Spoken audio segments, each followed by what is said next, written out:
आमे बदलुछु आम कलेवर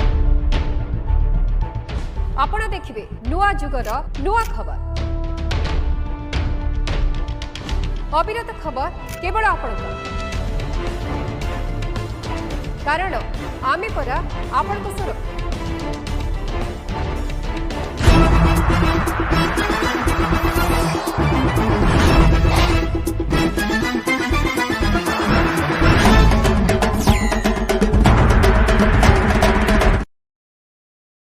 पुरुषंड सेवा समवाय समितिर 15 गोटी जून को नहीं जो निर्वाचन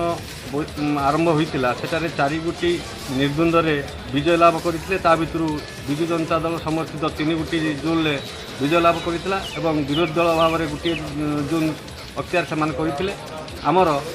जो 11 गोटी जून रहा से 11 गोटी जून को नहीं आमर जो एथिकार नेतृत्व प्रशांत दास एवं चेयरमैन मनोरंजन गड़ई एवं प्रफुल्ल दादा एवं युव सभापति सत्यसाधन बैच एवं 9 गोटी पंचायतर नेतृत्व जो मानक द्वारा डोर टू डोर कैंपेनिंग करा जायतिला एवं आम आशा रखीचु जे 11 गोटी जून 11टी जाक आम अख्तियार करूँ बोली कारण आमर से रणनीति प्रस्तुत करा जायतिला एवं लोकों पाखरे विपद आपदे आम जाइए ठिया होचु तांको विपद आपदे आम जाइए काम करूँ आमर एतिक आत्मविश्वास अच्छी जे 11 गोटी जून को आज इलेक्शन हो